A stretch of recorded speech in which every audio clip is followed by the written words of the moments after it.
You're watching... Everybody,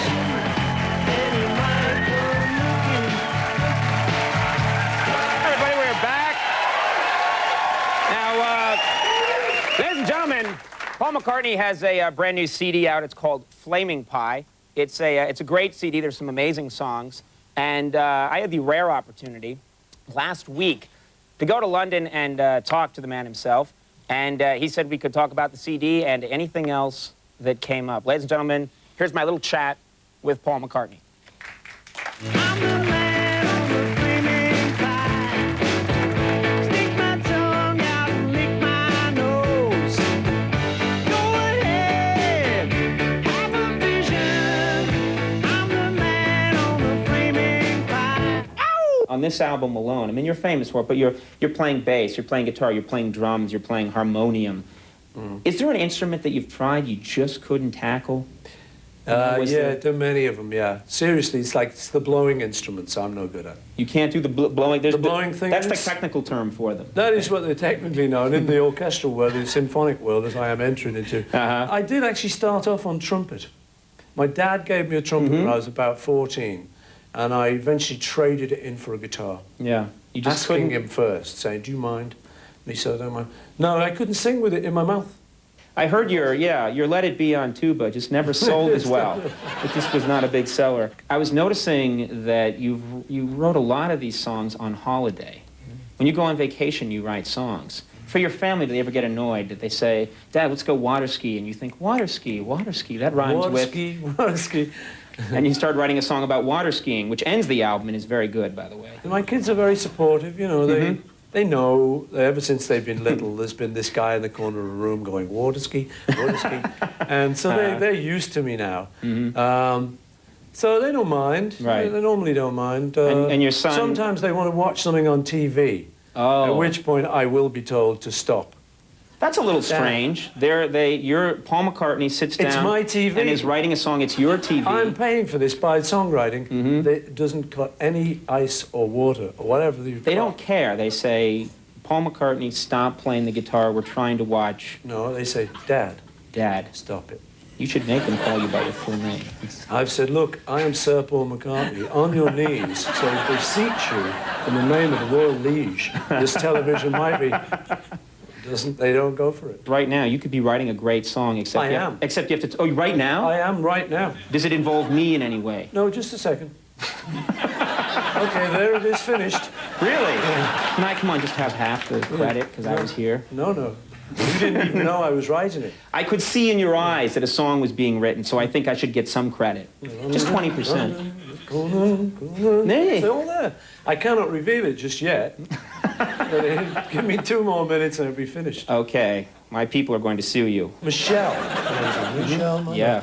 Used to... You don't have to do that with people. Yeah, you know that song? There's a lot of young people. Heard of that? There's young people these days who haven't heard it. Yeah, but really, you've had people, you're saying to people, it's called Let It Be. Sorry. No. No, it goes like this. You're wasting your time. Please move along. I always do it anyway, you know. I know that. But Michelle, I used to sit around at parties enigmatically in a sort of black roll neck sweater, going,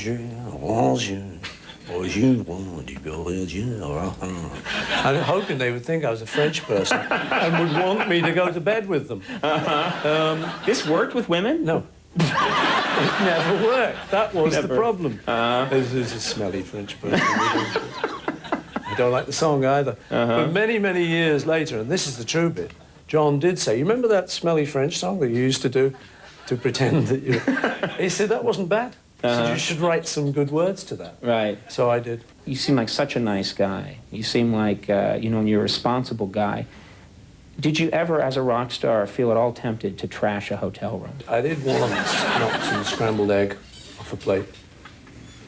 I had it in this hotel. I was quite a wild one in my young days. You know, coming up here through your offices, we saw these different Buddy Holly pictures and everything, and of course you're a huge fan. I'm a huge Buddy Holly fan, and that's kind of what, when I first could play rudimentary guitar, it's only 3 chords. That was one of the great things about You Buddy. can play Peggy Sue in an hour. All. Yeah. Most of them. Maybe I'm amazed. Not maybe amazed. That's mine. No, you just admitted that Buddy wrote that, and you took it. Take him away, boys. Baby! Uh-huh. You met Elvis, was it just once? Yeah, we met him when he was in Hollywood. Yeah.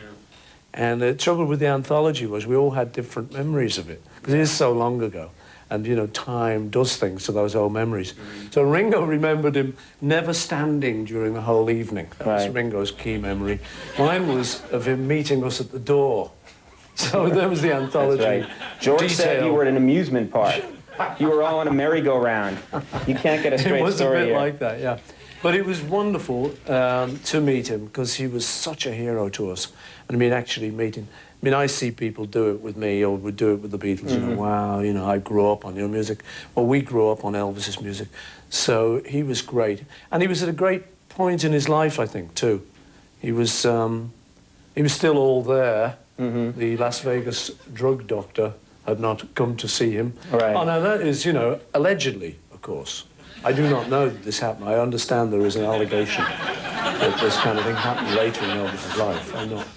No, Elvis was never involved with drugs. Probably not. The rumor that he ever got overweight, I find upsetting. That was probably There's no proof. No, exactly. I need just a little advice. I don't know if you're aware, because you live mostly here in England.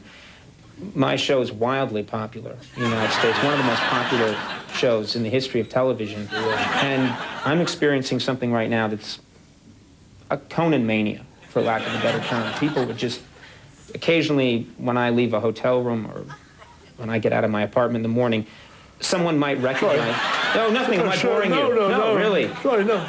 Okay, you look like you're about to nod off. I looked like I was yawning there for a second. I've been recognized on occasion on the street. Yeah. I've had one or two people recognize me.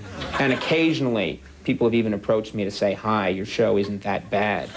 So I know what you went through. Do you know what I'm saying? Yeah. Is it going to calm down at some point? I guess that's my question. I'm not sure, Colin. It might. It might. And if it does, don't be disappointed. It may, however, be building. You think? Well, if this song works out, I'm working on as we speak. The Conan song. There could be something in this. This could increase your fan level to 5 or 6.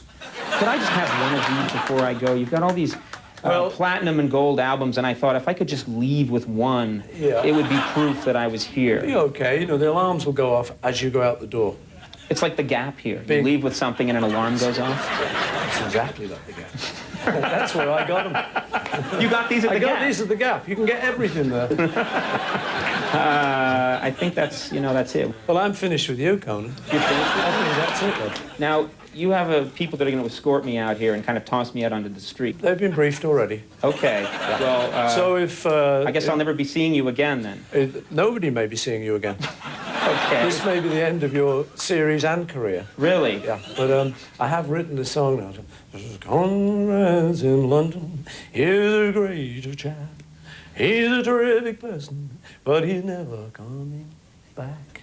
I love that song. It's not bad. I don't like the end where I get killed. Come back. Thanks very much for spending some time with us, and a thrill to meet you. And good fun to be on your show. Thank you. Good to see you. Okay. It's really you. And it's really me. Which is maybe trouble. Serious. Come get him. Ladies and gentlemen, the album is Flaming Pie. You should check it out.